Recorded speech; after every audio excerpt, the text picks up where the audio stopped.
नमस्कार, मैं जितेंद्र चतुर्वेदी। आखिर ऐसा क्या हुआ जिसकी वजह से केंद्रीय गृह मंत्री अमित शाह को 22-23 की दरमियानी रात आनन फानन बैठक बुलाना पड़ गया।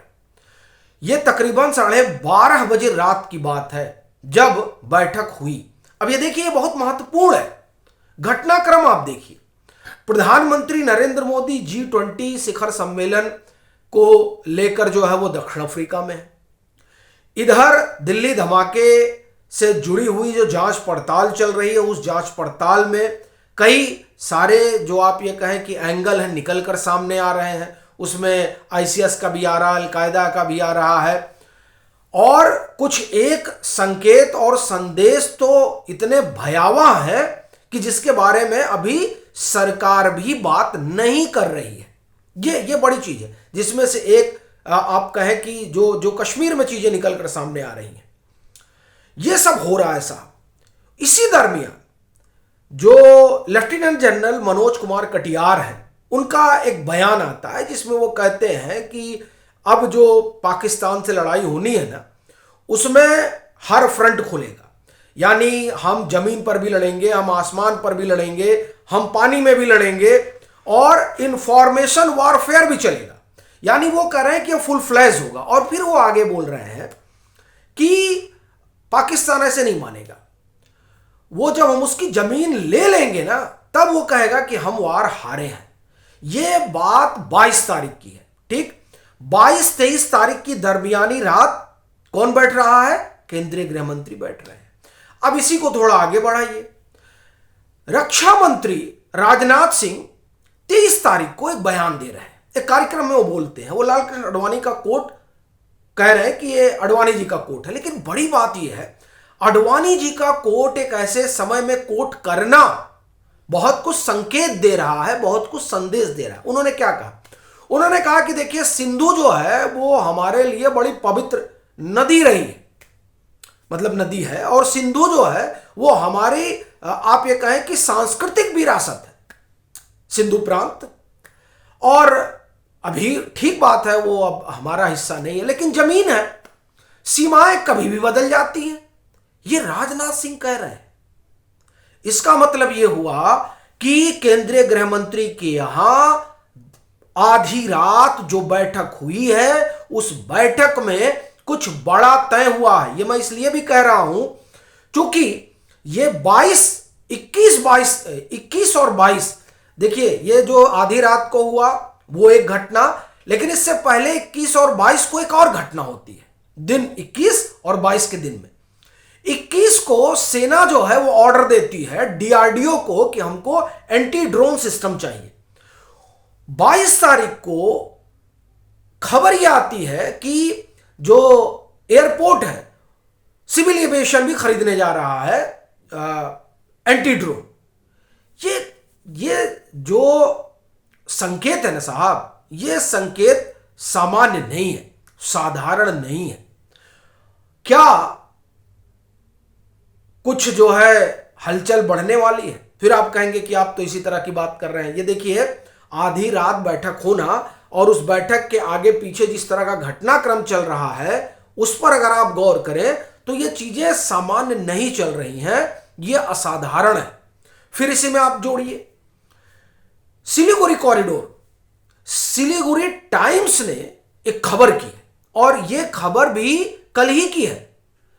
यानी आप देखिए, 22 तारीख जो 22 नवंबर है, उस दिन का जो घटनाक्रम है, वो घटनाक्रम आप कहें कि बहुत सेंसिटिव है। क्या होता है उसमें?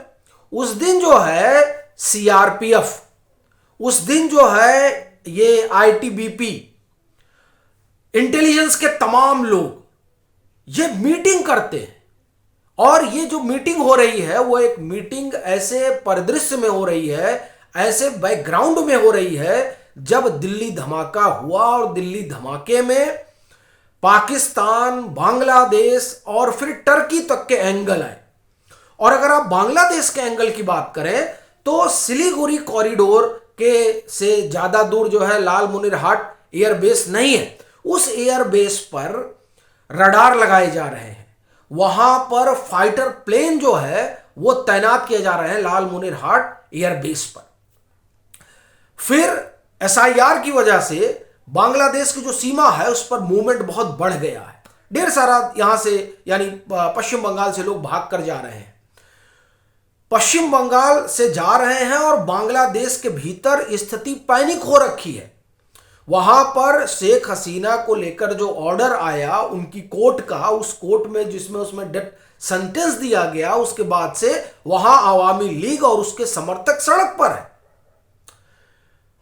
मोहम्मद यूनुस जिस तरह का निर्णय ले रहे हैं उसकी वजह से ढाका यूनिवर्सिटी के छात्र सड़क पर है, वो जिस तरह का निर्णय ले रहे हैं उसकी वजह से अध्यापक सड़क पर है, और चिटगांव पोर्ट को लेकर चिटगांव की आवाम सड़क पर है।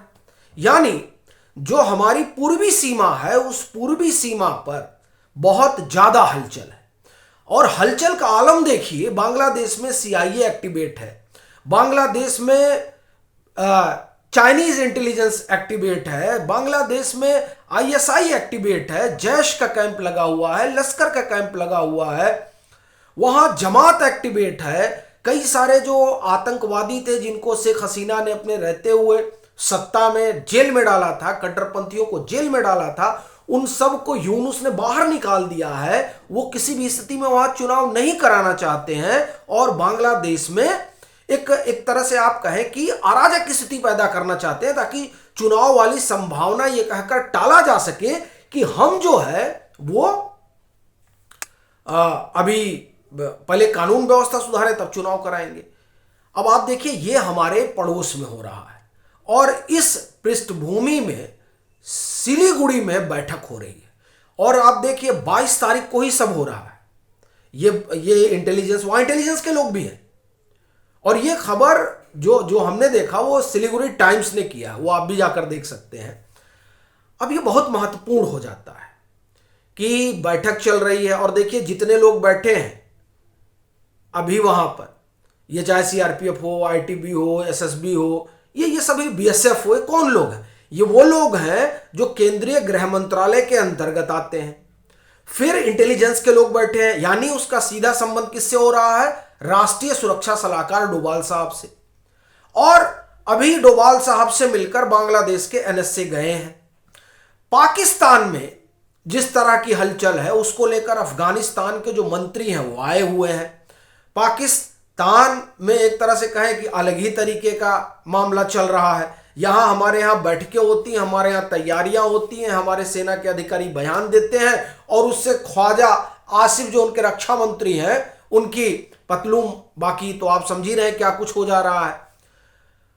बंकर वहां बनाए जा रहे हैं यानी छुपने के लिए, और सबके बंकर लोकेट कर लिए गए हैं। ये आप ये कहें कि ये परिस्थिति जो है वो बनी हुई है कहां पर? हमारी इस सीमा पर और हमारी उस सीमा पर। ऐसे दौर में ये जो बैठक हुई है ये बैठक कुछ संदेश दे रही है। अब सवाल यह है कि क्या संदेश दे रही है, क्योंकि देखिए इस तरह की बैठक और उसके बाद में बयान फिर गतिविधियां ये इतना तो स्पष्ट कर रही हैं कि जो भारत सरकार है वो बड़ी तैयारी में है और उस तैयारी की वानगी जो है वो लगातार मिल रही है। जो हम आपको बता रहे हैं कि आधी रात बैठक हुई है केंद्रीय गृह मंत्री के यहां, कहीं खबर नहीं है। आधी रात को एएनआई ने खाली एक जो है खबर की थी, मुझे लग रहा है वो 1:15 बज रहा होगा जब वो तस्वीर आई कि उनके यहां मंत्री पहुंचे और उस तस्वीर में सिर्फ यह पता चला कि जेपी नड्डा पहुंचे। लेकिन अब जो घटनाक्रम है उस घटनाक्रम को आप देखिए तब समझ में आता है कि नहीं वो जो केंद्रीय गृह मंत्री अमित शाह क्या हुआ वो बहुत महत्वपूर्ण है। और इससे एक चीज और भी समझ में आ रही है कि जब प्रधानमंत्री लौट कर आएंगे, दक्षिण अफ्रीका के 3 दिवसीय दौरे पर हो गए हुए हैं ना, तो ऐसा लग रहा है कि इस बार उनके लौट के आने के बाद ही जो है कार्यक्रम पाकिस्तान और बांग्लादेश में शुरू कर दिया जाना है। बांग्लादेश को तो बाकायदे एनएसए ने समझाया, क्योंकि उनके एनएसए आए हुए थे, उनको कहा गया है कि हम लोग के यहाँ एक कहावत है कि जितनी चादर है उतना ही पाँव पसारना चाहिए, ज़्यादा पाँव पसारोगे तो गड़बड़ हो जाएगा। ये ओएनएसए को बताया गया है कि ज़्यादा पाँव मत पसारिएगा, नहीं तो समस्या में फंस जाइएगा। तो इस लिहाज से अपना ये कहना है कि जो तैयारी है वो तैयारी साफ दिखाई दे रही है कि बड़ी चल रही है, ये छोटी मोटी तैयारी नहीं है। और जिस तरह से सेना लगातार बोल रही है, रक्षा मंत्री बोल रहे हैं, देखिए पहले तो रक्षा मंत्री पीओके तक की बात करते थे, अब वो बात कर रहे हैं कि हम चले जाएंगे, जमीन ही है, हो सकता है सिंध हमारा हो जाए, बॉर्डर बदल जाए। तो ये जो बॉर्डर के बदलने की बात हो रही है, ये देखिए, ये इससे एक बात साफ है कि जो आनन फानन बैठक चल रही है, उस बैठक में कुछ तो तय कर लिया गया है। और उस तय में एक ही चीज दिखाई दे रहा है कि सफाई करना है। क्योंकि देखिए बांग्लादेश में भी सफाई करना जरूरी है और पाकिस्तान में तो ठीक से सफाई करना जरूरी है। तो उस लिहाज से आप देखें तो ये जो बैठकें चल रही हैं, ये बैठकें संदेश तो दे रही हैं, और संदेश लाउड एंड क्लियर है कि जिसने घटना को अंजाम दिया है उसको बख्शा नहीं जाएगा। और मुझे लग रहा है कि उसी दिशा में यह कदम है। कई सारे लोग कह रहे हैं कि कब होगा कब होगा। आप पैटर्न देखिए, 3-4 स्ट्राइक अभी तक हुई है और हर स्ट्राइक में 10 से 15 दिन का समय लगता है, क्योंकि पीएम पूरी तैयारी से जो है वो उतरते हैं मैदान में। तो अब मुझे लग रहा है वो डेडलाइन खत्म हो रही है, यानी वो तैयारी अब फाइनल स्टेज में है। इसीलिए इतनी बैठकें चल रही हैं और इस तरह से बयान आ रहे हैं। बाकी आपकी अपनी क्या राय है, जरूर साझा करिएगा।